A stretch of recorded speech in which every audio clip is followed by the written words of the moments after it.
Hola y bienvenidos a Enfoque Esencial, un espacio donde hablaremos temas relevantes, importantes y de actualidad tanto a nivel social como de iglesia. Gracias por estar aquí. Prepárate para unos minutos que te ayudarán a enfocarte en lo esencial. Comencemos. Hola a todos y bienvenidos a un episodio más de nuestro podcast Enfoque Esencial. Y hay muchísima gente que consideran que todas las religiones son una filosofía, porque coinciden en dos componentes, en la metafísica y en la ética. Pero ¿realmente el cristianismo es una filosofía? Eso es lo que vamos a ver en el día de hoy. Y para ello tenemos con nosotros a Javier. Él es catedrático en filosofía en un instituto, es actualmente profesor en la Facultad de Teología de la UEB. También fue durante 6 años asesor o consejero de la Consejería de Educación y también autor de algunos libros de pensamiento cristiano. Bienvenido, Javier, ¿cómo estás? Pues muy bien, muchas gracias. Pues estamos súper contentos de que puedas estar en este día con nosotros para compartir sobre este asunto, sobre la filosofía. Y antes de adentrarnos a la pregunta de si el cristianismo es una filosofía o no, ¿qué es la filosofía? ¿Qué puedes contarnos de esto? Bueno, se pueden dar dos definiciones. O sea, podríamos ir a la parte más etimológica y ahí la filosofía viene de dos palabras griegas. Philos significa amor, tendencia, y sofía, pues sabiduría. Entonces, etimológicamente, filosofía es amor o búsqueda de la sabiduría. Es una definición a lo mejor demasiado pobre porque la filosofía se puede entender también desde un punto de vista real, es decir, ¿qué hacen los filósofos? Y entonces, pues ya ahí nos cabrían muchas definiciones, ¿no? Te podría decir, una filosofía es una concepción del mundo, una filosofía es más hacerse preguntas a veces que encontrar respuestas. De ahí que la filosofía se pueda entender también como una actitud ante la vida, una actitud interrogativa que busca entender las cosas. Es una forma de aproximarlos, ¿no? Desde el punto de vista etimológico, realmente, pues, ¿qué se hace? Lo que se estudia en las facultades de filosofía sería otra definición posible. Y Javier, ¿qué es lo que te llevó a estudiar filosofía? ¿Por qué estudiaste filosofía? Pues fundamentalmente por mis profes. Porque yo estudié por ciencias puras, todo el bachillerato, lo que antes era el COU también, y yo quería estudiar medicina, pero me despertaron esa inquietud por profundizar en las cosas, por querer conocer las causas últimas, el porqué último de la realidad, y tuve dos profesores en tercero de BUP y en COU tan extraordinarios que dije, bueno, pues papá y mamá, voy a cambiar de vocación o de destino, de propósito, y quiero estudiar filosofía. Mis padres me apoyaron y por eso pude estudiar filosofía.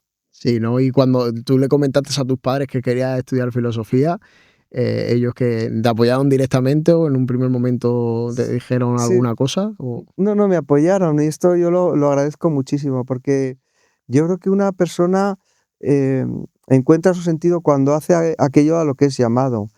Y mis padres me apoyaron, hijo, pues sí, siempre pues ellos pensaban, pues va a estudiar medicina y tal, pero vieron ese deseo de estudiar otra cosa y dijeron, bueno, pues hijo, adelante, y siempre encontré su apoyo, cosa que agradezco muchísimo. Pues muy bien, la verdad es que es lo que dices tú, que uno encuentra un poco el sentido también cuando hace a lo que es llamado lo que le gusta, ¿no? Y bueno, pues que tus padres te apoyaran en ese sentido, pues muy bien. Sí, porque a veces el padre espera que el hijo haga algo y no, tienes que ir por este camino, pero no es lo que el hijo quiere hacer, ¿no? Sí, a veces el padre incluso impone que el hijo haga aquello que él mismo hubiera deseado, ¿no? Sí, y eso es un total error. Las frustraciones propias que tratas de... Sí.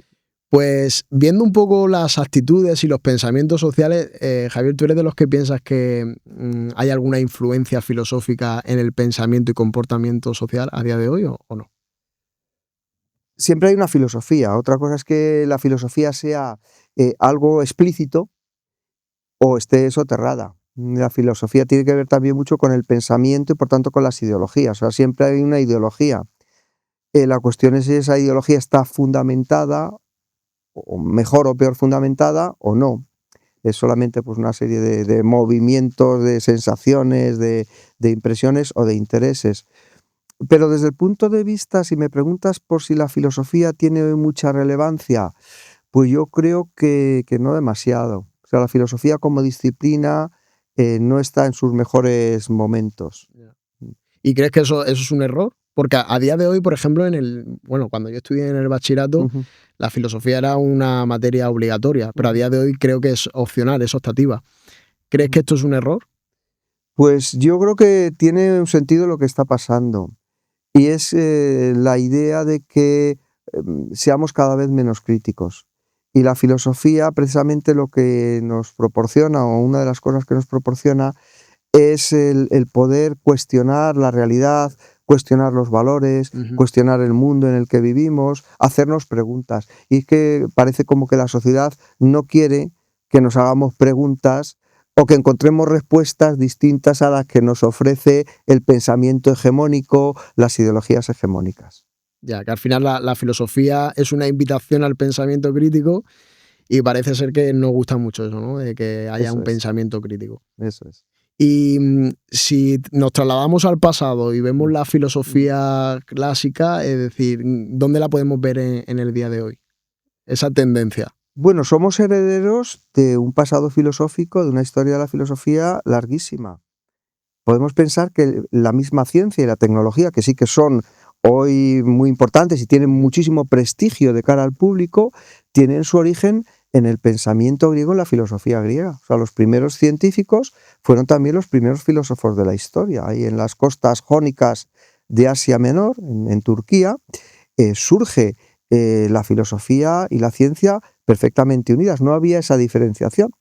Hay que esperar casi pues hasta el siglo XVI para que se produzca una separación entre determinadas partes de la filosofía, que va a ser después por las ciencias naturales, y el propio pensamiento filosófico. Pero los primeros pensadores, tales de Mileto, Anaximandro, Anaxágoras, los Pitágoras, pues son pensamientos donde la filosofía y la ciencia están inseparablemente unidos. O sea que claro que hay una influencia, y luego pues eso en el campo de la ciencia, pero en el campo de los valores pues también ha tenido la filosofía un papel muy muy relevante, y que lo sigue teniendo, aunque sea de forma soterrada o la gente no lo conozca.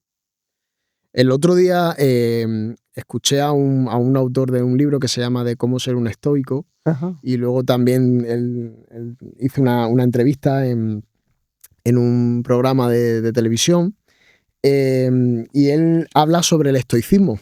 Es una filosofía del pasado, pero que parece ser que está tomando auge en el presente, ¿no? Él es Massimo Pigliucci, no sé si lo estoy pronunciando bien. ¿Qué piensas al respecto de esto, del estoicismo como una filosofía en esta era moderna? Bueno, pues esta era se parece mucho a la época en la que surgió la filosofía estoica. El estoicismo surge en el periodo helenístico de la historia y también de la filosofía griega, y era un periodo en el cual pues había mucha incertidumbre. El mundo era un mundo complejo, y entonces los hombres de aquel momento buscan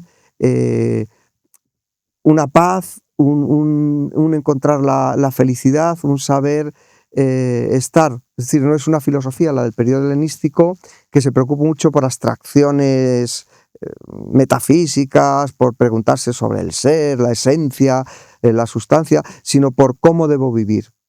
Y entonces hoy día, que vivimos en un mundo también bastante convulso, un mundo global, como ocurría también en el mundo helenístico, pues el ser humano se pregunta, bueno, ¿qué puedo hacer yo para encontrar la paz, para encontrar la felicidad, para encontrar ese estado de calma, ¿no? Y lo que hace el estoicismo es fundamentalmente decir, lo que tengo que hacer es, ya que no puedo cambiar las circunstancias, sí puedo cambiar cómo yo me tomo las cosas. Ya. Esa es la idea fundamental, y por eso tiene tanto éxito en la actualidad.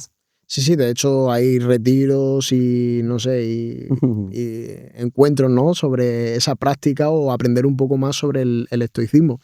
A mí me llama la atención que este autor, Massimo Pigliucci, encontró en el estoicismo como una vía de escape, porque bueno, él estaba viendo una situación de la muerte de su padre, y lo que estaba buscando, de alguna forma, llenar ese vacío, ¿no? Y lo encontró en el estoico, y él está haciendo una invitación a la sociedad pues a indagar un poco más en este estoicismo para, no sé, para tomar otro rumbo. Lo que es curioso es que este mismo autor menciona al apóstol Pablo como un gran conocedor del estoicismo. ¿Es así? Bueno, en el libro de los Hechos de los Apóstoles se ve que Pablo llega a Atenas y allí había estoicos y había epicúreos. Y bueno, pues el apóstol Pablo también era una persona que estaba formada, que en fin, se expresaba perfectamente en griego, como es lógico para alguien que había nacido en Tarso. Y sí, debía conocer el estoicismo. Otra cosa es si hay una influencia del estoicismo o no, y esto a mí ya me parece más discutible, porque el mensaje de Pablo es un mensaje pues del Evangelio, es hablar de Jesús de Nazaret, al que él primeramente perseguía, pero que es revelado. Dice que cuando Dios tuvo a bien, ¿no?, revelar a su Hijo en mí, pues se produce un cambio tremendo, y esta va a ser la gran aportación de Pablo, el gran leitmotiv, lo que va a llevar a Pablo a tirar para adelante. Sí, yo creo que el apóstol Pablo era un conocedor de la filosofía del momento, Sí. Y que en algún momento la puede mencionar, pero para contrarrestarla, no para favorecerla. Pero este autor sí que es verdad que también menciona, y ahí es donde ya vamos a introducir la pregunta de si el cristianismo es una filosofía, porque él atribuye a Tomás de Aquino, uno de los padres de la Iglesia, como un usuario de esta filosofía. De hecho, Tomás de Aquino hace uso de las... voy a ver si lo veo. De las virtudes, en el que el estoicismo tiene 3 virtudes. Y Tomás de Aquino incluye estas 3 virtudes, además de otras 2 más. Entonces, en este caso, es así, es decir, ¿realmente tuvo influencia? No las tengo aquí. Pues sí, esto sí es claro. Es decir, a mí en el apóstol Pablo sería discutible que haya una influencia directa del estoicismo en su forma de pensar, y más bien lo que tú dices, ¿no? Conoce, pero lo que quiere es dar una opción, algo alternativo. Lo que hace, lo que va a ser el cristianismo es una pugna precisamente contra esas ideologías helenísticas, y incluso también contra algunas formas de cristianismo de distinto tipo, judaizante, gnóstico y demás, ¿no? Pero sí es cierto que los padres de la Iglesia sí tuvieron una influencia clara, algunos de ellos, del pensamiento estoico. Quizá porque hay aspectos parecidos, aspectos concomitantes. Por ejemplo, el concepto de logos, el concepto de que hay una razón que rige todo, que rige el universo, y que el ser humano también posee esa razón, y que por tanto el sentido de la vida y la felicidad se encuentra cuando ajustamos nuestra razón con la razón universal. Eso tiene mucho parecido o paralelismo, podríamos decir, con el cristianismo. El Evangelio de Juan comienza diciendo que en el principio era el logos, el verbo. Esta palabra logos significa también razón. O sea, los estoicos están hablando del logos, que hay un logos que gobierna todas las cosas, y que el ser humano lo que tiene que hacer es adaptar su logos a ese logos que rige todo. Entonces hay cierto parecido que los primeros padres de la Iglesia utilizaron, porque tenían que dialogar también precisamente con otros filósofos, entre ellos los propios estoicos. Y aparte del estoicismo, ¿hay alguna otra influencia filosófica en los padres de la Iglesia o en algún otro teólogo? Sí, yo diría, bueno, teólogos a lo largo de toda la historia de la teología podremos encontrar influencias muy, muy variadas. Pero en los padres de la Iglesia yo creo que es destacable también la figura de San Agustín y la influencia que tiene el neoplatonismo en la formulación del pensamiento patrístico, o sea, de los primeros padres de la Iglesia. El propio Agustín lo reconoce. Si hay alguna filosofía que se acerque a la nuestra, dice, es la de estos, la de los neoplatónicos. ¿Por qué? Pues porque los neoplatónicos hablaban de que esta existencia terrena, este mundo temporal en el que vivimos, no es el único mundo. Entonces hablaba de un mundo visible, pero habla también de un mundo invisible. Y la Escritura dice que las cosas visibles han sido hechas a partir de algo que es invisible, que lo visible es temporal, pero que lo invisible es eterno. Y ahí sí hay un punto de conexión, ¿no? Sí, yo creo que muy, muy importante. Y luego ya con el paso del tiempo yo destacaría también la influencia no de Platón, que fue uno de los grandes pensadores clásicos de Grecia, sino de Aristóteles, aparentemente un pensador materialista, más centrado en las cosas terrenales, pero que influirá mucho en la teología medieval, en la teología de Santo Tomás de Aquino. Y esto es, yo creo que es clave para entender la propia teología también. Ya. Y aunque la teología de alguna forma ha tenido esa influencia de la filosofía, ¿se podría decir que el cristianismo es una filosofía? Y yo creo que no, porque el cristianismo es más que una filosofía. A ver, una filosofía es una cosmovisión, es una visión del mundo. El cristianismo también nos ofrece una visión del mundo, pero es más que una visión del mundo. El cristianismo es un mensaje de salvación. El cristianismo es, en mi modo de ver, quizá a lo mejor se podrían añadir más cosas, pero fundamentalmente el cristianismo es el evangelio. La buena noticia de que Dios ama al hombre y que ha mandado a su Hijo, que ha enviado a su Hijo Jesús para mostrarnos su amor, y eso, pues, eso no hay filosofía que se parezca a esto, ¿no? ¿Y el pensamiento filosófico del momento ayudó a la extensión del evangelio, Javier? ¿Tú lo consideras? ¿Que ese pensamiento crítico implantado en la sociedad facilitó la extensión del evangelio? Bueno, lo que pienso es que hubo un choque. O sea, en un primer momento, mientras la fe cristiana está en sus orígenes, es un movimiento de renovación intrajudío. O sea, los primeros destinatarios, los primeros oidores de esa buena noticia de que el reino se había acercado en la persona de Jesús, el reino de los cielos, son judíos. Entonces, para poder mostrarles que Jesús es ese Mesías, ese ungido por Dios, ese ungido de Dios, bastaba con las Sagradas Escrituras. Pero ¿qué es lo que ocurre? Que a medida que el cristianismo se va extendiendo y traspasa las fronteras del mundo judío, pues claro, ese mundo gentil, aunque había simpatizantes del judaísmo, pero el mundo gentil en términos generales no conocía las Sagradas Escrituras. Ellos podían decir, oye, yo es que tengo a Homero, tengo a Hesíodo, tengo mis mitos, mis historias, pero la Biblia no la conozco. Entonces ahí la filosofía va a tener que enfrentarse con una fe nueva, y esta nueva fe, la fe cristiana, va a tener que combatir a este mundo en el cual se está desarrollando. Y ahí hay varias posturas. O sea, no todos los padres de la Iglesia consideraron las cosas de la misma manera.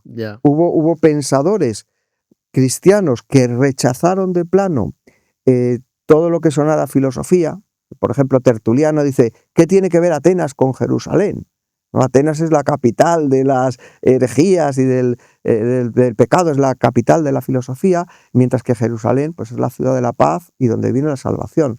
Creo, porque es absurdo, ¿no? Se atribuye esta frase a Tertuliano. Pero hay también la otra postura de incluso mártires, algún mártir de la Iglesia, como por ejemplo Justino, que fue también filósofo.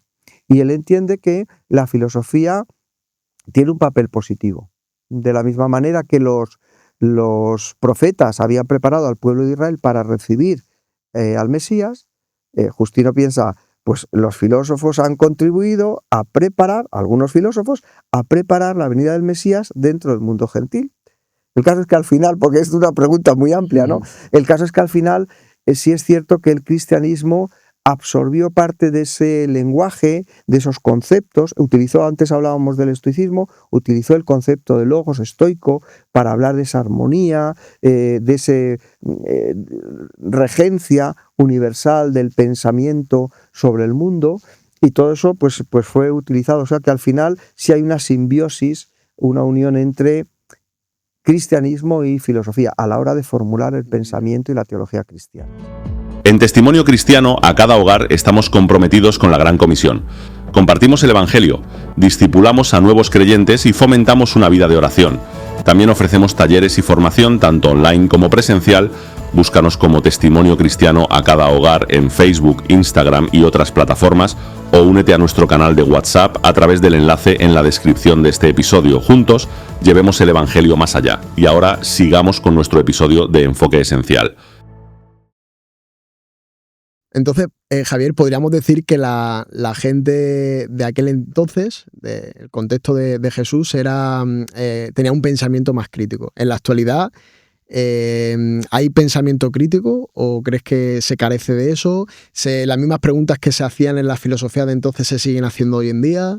¿Qué podríamos decir?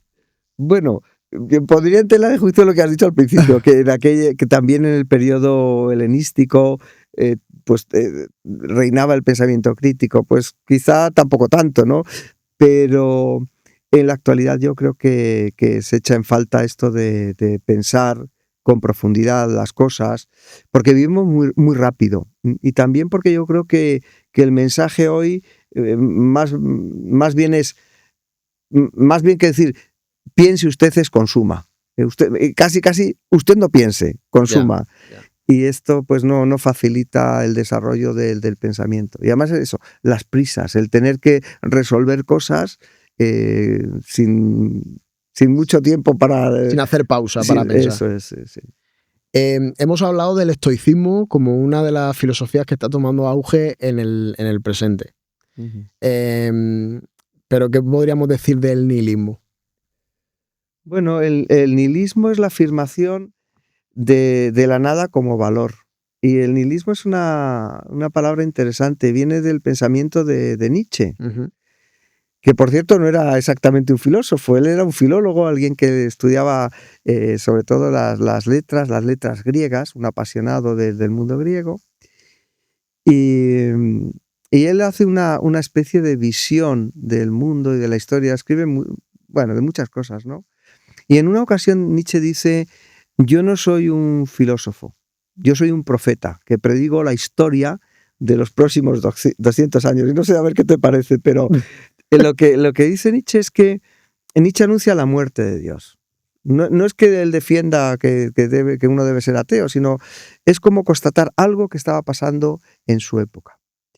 Y es que pues el desarrollo de las ciencias positivas, de la física, de la química, había hecho que Dios dejara de tener importancia en la vida de las personas. Entonces ahí es cuando Nietzsche dice: Dios ha muerto. Pero claro, Dios, según lo entiende Nietzsche, y yo creo que con mucha razón, Dios era el fundamento, era el esqueleto del mundo occidental.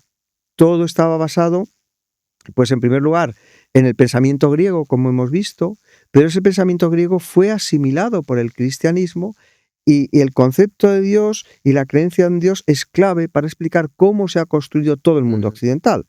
Entonces, claro, Nietzsche se pregunta: si a un edificio tú le quitas la estructura, los cimientos, le quitas el armazón, ¿qué pasa con el edificio? El edificio se derrumba. Entonces lo que Nietzsche se pregunta después de la muerte de Dios, después de este anuncio de la muerte de Dios, es ¿cómo vamos a vivir sin Dios? Porque todos los valores, todo lo que se había levantado sobre Dios, el respeto, el amor, las bases en las que se había construido Occidente, ¿no? Claro, se derrumban. ¿Y con qué nos vamos a quedar? Nietzsche dice: nos vamos a quedar con la nada. Y vamos a ser capaces de vivir en la nada. Y este es el concepto de nihilismo. Es la ausencia de valor. Un mundo que ha perdido los valores. Nietzsche propondrá después los suyos, que pues también en Europa tuvieron su desarrollo, la idea del superhombre, y otras ideas que son, bueno, rozan lo mitológico, pero pues que era la única alternativa para vivir, o una de las alternativas posibles para vivir en un mundo que realmente ha perdido su fundamento, el fundamento de la cultura occidental, y Nietzsche lo reconoce y además lo explica con toda claridad: ese fundamento era Dios. Pues no estaba tan desencaminado en ese sentido, ¿no? Es decir, que a veces se ha tomado el concepto de Dios ha muerto, que lo dijo Nietzsche, como algo malo, ¿no? Pero realmente, explicándolo de esta manera, pues tiene su sentido y su lógica. Que sí que es verdad que luego, con todos los valores que él transmite, pues él los transmite, pero que realmente en ese sentido de romper las bases de aquello en lo que se había construido Occidente, que es Dios, a día de hoy es así. Sí, ¿no? Nietzsche hace una crítica muy profunda al cristianismo, a determinado cristianismo, que era el cristianismo de su época, pues que le faltaba vida. La filosofía de Nietzsche es una filosofía vitalista, pero me parece interesante también señalar una cosa: Nietzsche hace una crítica muy profunda, de la misma manera que critica ese cristianismo superficial, critica también... A mí me parece muy interesante, cuando se lee a Nietzsche, yo cuando leo a Nietzsche veo una vida que ha vivido una experiencia que se deja relucir en sus escritos, ¿no? Sí, Una experiencia que exactamente no ha sido agradable en el cristianismo. Sí, claro, Nietzsche es hijo de pastor, sí, y nieto de pastores por parte de padre y de madre. Entonces, cuando Nietzsche habla del cristianismo lo conoce muy bien y él se empezó a formar para ser pastor, era la expectativa de su familia, ¿no? Pero él se va por el pensamiento y por las letras griegas, es lo que le apasiona. Pero como te decía, no solamente critica ese cristianismo que él conoce muy bien, dice, aquí esto le falta vida. Hemos hecho del cristianismo la filosofía de Platón, que el cuerpo es malo, cosa que el cristianismo pues en épocas ha predicado, ¿no? Es lo malo que es el cuerpo, y Nietzsche dice, no, esto no es malo. Pero de la misma manera que critica esto, critica también a los ateos superficiales. Cuando Nietzsche habla de que Dios ha muerto, dice, bueno, ¿y ahora vamos a ser capaces de vivir sin Dios? O sea, si realmente Dios no existe, ¿por qué tengo yo que respetar, por ejemplo, al prójimo? Entonces dice Nietzsche, no, una vez que Dios ha muerto, ¿cuál es la máxima moral? ¿Haz lo que Dios te manda? Obviamente no. Entonces, ¿cuál es la máxima moral? Haz lo que debas. ¿Lo que debas qué es? No. Si yo soy coherente con que no hay un Dios, la máxima moral es haz lo que quieras. Y eso conduce a un mundo un tanto difícil. El mundo del superhombre, el mundo del hombre, donde el hombre impone a los demás su querer. Pero fíjate también una cosa. Nietzsche dice, claro, Dios ha muerto. Pero el hombre, la concepción que Occidente tenía del ser humano, que era imagen y semejanza de Dios. Entonces, si hemos matado al original, que es Dios, ¿qué pasa con las copias, que son los hombres hechos a su imagen? El ser humano, eso del ser humano, pierde todo el valor que tenía con anterioridad. El concepto de persona va a ir por otros derroteros. Y esto va a abrir pues muchísimas vías éticas y de comportamiento y de entender al ser humano y los valores y cómo comportarnos con los demás, utilizarles como medios y no como fines, pues que tiene muchísima trascendencia. Ahora me gustaría hablar, Javier, de la influencia del cristianismo en la filosofía. Porque hemos hablado de la influencia de la filosofía en el cristianismo, pero no hemos hablado de la influencia del cristianismo en la filosofía. Aunque ya hemos mencionado ahí que Tomás de Aquino y algunos padres de la Iglesia sí entrelazaron, pero ¿qué podríamos decir de esto? El cristianismo aportó muchísimos puntos de reflexión que no existían con anterioridad. Por ejemplo, el concepto de creación. La idea de que el universo tiene un origen. Ahora, pues las teorías científicas más recientes apuntan a esto, a que hubo un momento cero en el cosmos. Pero los griegos no pensaban de esa manera. Pensaban que el universo era eterno. Es decir, que había existido desde siempre. La materia, las ideas, todo era un ciclo continuo de mezclarse los elementos. Esta idea de creación es una idea potentísima, ¿no? ¿Tuvo un origen el mundo o no lo tuvo? La idea de que la historia tiene un sentido. Para los griegos era un ciclo que se repetía continuamente. En el cristianismo aporta lo que sería la historia de la salvación, que se proyecta también como una filosofía, una pregunta acerca de si las cosas pasan porque tienen una finalidad, porque hay un propósito en el mundo. El propio concepto de persona es algo que el cristianismo ha aportado. La palabra persona viene de la teología cristiana. Claro, la palabra existía, pero la palabra persona, prosopón, significa la careta o la máscara que tenían los actores, pero que la persona tiene una dignidad porque está hecha a imagen y semejanza de Dios, eso es algo muy profundo y que ha marcado la antropología, es decir, la concepción del hombre en Occidente, pero también la ética, el respeto a los valores del ser humano, porque el ser humano tiene dignidad, y esto es muy grande. Claro, ¿qué hacían los cristianos en la época en la que les tocó vivir? Pues los romanos, si a uno no le gustaba el hijo que había tenido su mujer, lo ponían en la puerta y se acabó. O si una persona estaba enferma, pues se lo liquidaba. Sin embargo, el cristianismo aporta ese esa humanización, hoy diríamos humanización, tal vez, ¿no? Ese valor del amor, que hoy día se ha secularizado, uno dice tolerancia, pero hay un valor mucho más profundo que la tolerancia, que es no solamente es tolerar, sino es amar incluso a los enemigos. ¿Consideras que hoy en día el cristianismo sigue influenciando en la filosofía? Sí, yo creo que sí. La filosofía, lo que pasa es que hoy día es algo muy difuso. De la misma manera que en el pensamiento medieval, en el pensamiento moderno, podemos encontrar corrientes de pensamiento muy definidas, en el mundo actual hay una atomización del pensamiento.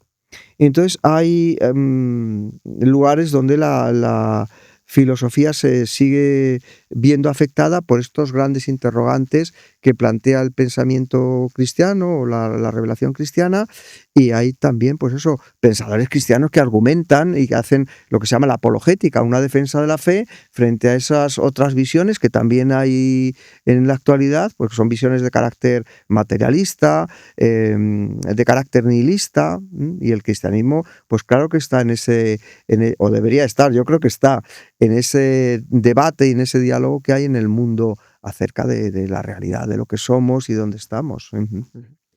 Javier, ¿y a ti te ayudó la filosofía a tener un encuentro con Jesús o no? Porque cuando hablamos de filosofía hablamos de muchas personas que son ateas.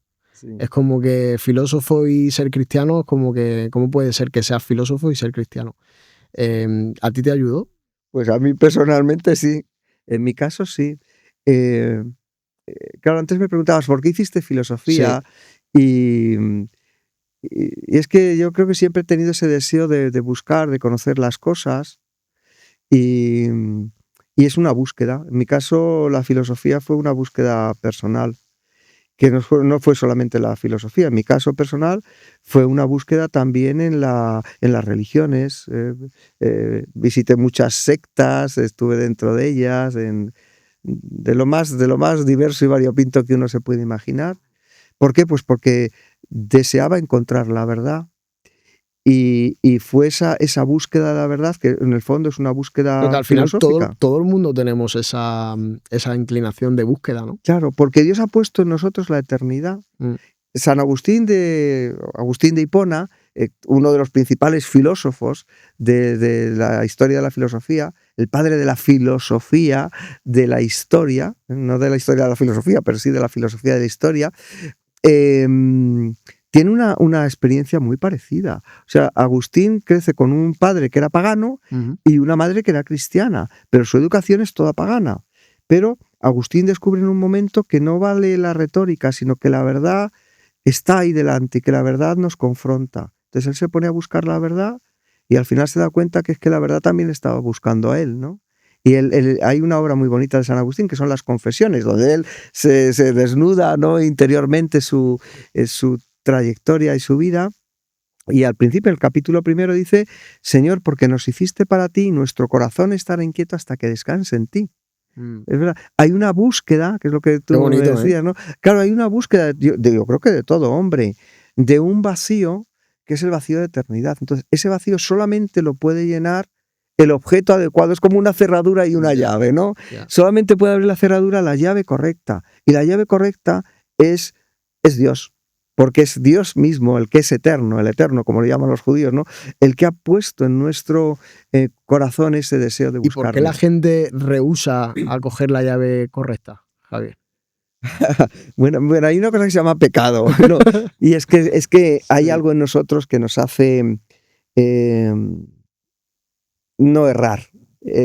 Perdón, que nos hace errar, o sea, que nos provoca que no demos con las llaves correctas. Estamos buscando esa llave que de alguna forma haga abrir esa puerta, pero a la vez es como que rehusamos a coger esa llave, ¿no? Claro, porque quizá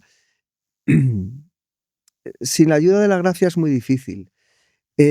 Porque es la gracia de Dios que es realmente el Evangelio. Es decir, tú no te salvas.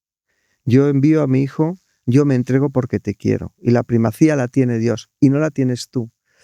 Es una bofetada al orgullo humano. O sea, nosotros creemos que somos capaces de todo. Lo que Freud llama la omnipotencia infantil, ¿no? Creemos como los niños que todo es posible, ¿no? Pero no se da cuenta de que para salvarnos no tenemos esa capacidad. Había un teólogo que me gusta muchísimo que decía, yo para condenarme, para hacer las cosas mal, yo no necesito ayuda. Ahora, para salvarme sí, porque me doy cuenta que yo no puedo darme a mí la vida eterna. Entonces, ese desafío al orgullo humano, esa lucha por mantenernos en nuestros 13, ¿no? en nuestra propia autoridad, potencia, poder, yo creo que es un impedimento importante. Pero Dios también toca los corazones, llama a las puertas del corazón, como llamó a la mía. O sea, yo estaba buscando la verdad desde esa soberbia, también del pensamiento, del conocimiento, pero un día Dios llama a tu puerta y hablando a tu corazón y tú dices, pues sí, Señor, quiero, ¿no? O sea, que en mi caso, sí te puedo decir, contestando a la pregunta, que efectivamente la búsqueda de la verdad me condujo al que es la verdad. Y a todas esas personas que de alguna forma están buscando, porque yo creo que hoy en día todos están buscando, ¿no? Uh-huh. ¿Qué le dirías? ¿Qué consejo les darías? Pues que esa búsqueda es muy bonita, que esa búsqueda es muy interesante, pero que esa búsqueda puede encontrar un descanso. Mira, a lo largo de la filosofía, todos los hombres han buscado un camino. Platón, por ejemplo, hace un mito que es muy bonito y muy conocido, es el mito de la caverna. Hombres que están encadenados desde que han nacido y que no pueden ver la realidad de las cosas, ¿no? Porque están atados de pies y manos, ¿no? Y no pueden ver, no pueden salir de ahí, ¿no? Y entonces, lo que hace ese mito de la caverna es decir que hay un camino de salida. Pero cuando Platón termina de contar el mito, dice, este es mi pensamiento, le dice al que está hablando con él, porque es un diálogo, dice, este es mi pensamiento que tanto deseabas escuchar, pero solamente Dios sabe si es verdad, si es conforme a la realidad este camino, ¿no? Hay obras también como por ejemplo la de Descartes, el discurso del método. La palabra método significa camino. Sí. ¿Camino hacia qué? Camino en el caso de Descartes hacia la certeza. Yo quiero encontrar la verdad, yo quiero tener seguridad. Y claro, llega alguien como Jesús de Nazaret y te dice, yo soy el camino, la verdad y la vida. Sí, de hecho es muy interesante, Javier, porque he estado viendo entrevistas a diferentes filósofos y casi todos iban girando en torno al tema de la felicidad. Y hay una filósofa, que no recuerdo ahora mismo su nombre, que dijo, la filosofía te ayuda a encontrar el camino, pero no es el camino que te lleva a la felicidad. Entonces me parece muy interesante porque ahora estamos hablando de que Jesús viene rompiendo los esquemas, ¿no? Y es ahí lo que ibas a decir, de que viene Jesús y él dice que él es el camino. Claro, Jesús está afirmando, yo soy lo que todos vosotros, lo que toda la humanidad, desde el principio hasta el fin, también en el pensamiento oriental, estáis buscando. Yo soy ese camino, esa verdad y esa vida que en el fondo anheláis. Entonces, ¿qué le diría yo a una persona que está buscando? Pues iba a decir que le dé una oportunidad a Jesús. Yo creo que es más bien, para decirlo de forma correcta, porque en filosofía nos gusta la precisión de los conceptos, es más bien no que le des una oportunidad a Jesús para que entre en tu vida. Date tú una oportunidad para creer, para escuchar ese mensaje, que por otro lado es un mensaje que cuando uno lo ha recibido es un mensaje donde encaja toda lógica. ¿Qué moral puede haber de todas las que ha habido en el mundo del pensamiento, que han sido muchas? ¿Qué moral puede ser superior a la de ama a tu prójimo como a ti mismo? Incluso a tus enemigos. ¿Cómo sería el mundo desde el punto de vista del pensamiento político si en lugar de buscar nuestro propio interés considerásemos al otro y procurásemos, ¿no? su bienestar? O sea, que en ese mensaje de Jesús, en esa persona de Jesús, vamos a encontrar todo. Camino, la verdad y la vida. Y la vida. Así es. Pues nada, Javier, ha sido un placer, un privilegio el poder contar contigo y hablar de si el cristianismo es una filosofía o no. Nos ha quedado absolutamente y totalmente claro de que es más que una filosofía, pero tampoco rechazamos las cuestiones que la filosofía trae, ¿no? Que creo que son bastante importantes, como puede ser el pensamiento crítico, preguntas trascendentales. Así que 1000 gracias y nada. A ti. Bueno, y también muy importante, no dejes, como dice un libro muy famoso, no dejes el cerebro en casa, ¿no? Cuando uno va a seguir a Jesús no tiene que dejar el cerebro en casa, lo tiene que llevar incorporado y usarlo. Cuanto más, mejor, para la gloria de Dios. Totalmente. Pues lo dicho, usamos el cerebro, nos lo llevamos a todas partes. Sin más, nos vemos en el siguiente episodio. Gracias por acompañarnos en este episodio de Enfoque Esencial. Si este episodio te ha animado o desafiado, compártelo con alguien más y ayúdanos a extender el mensaje. Nos encantaría escuchar tus comentarios y saber cómo este podcast está impactando tu vida. Nos vemos en el próximo episodio aquí en Enfoque Esencial. Hasta entonces, sigue avanzando en tu fe y llevando luz al mundo. Hasta la próxima.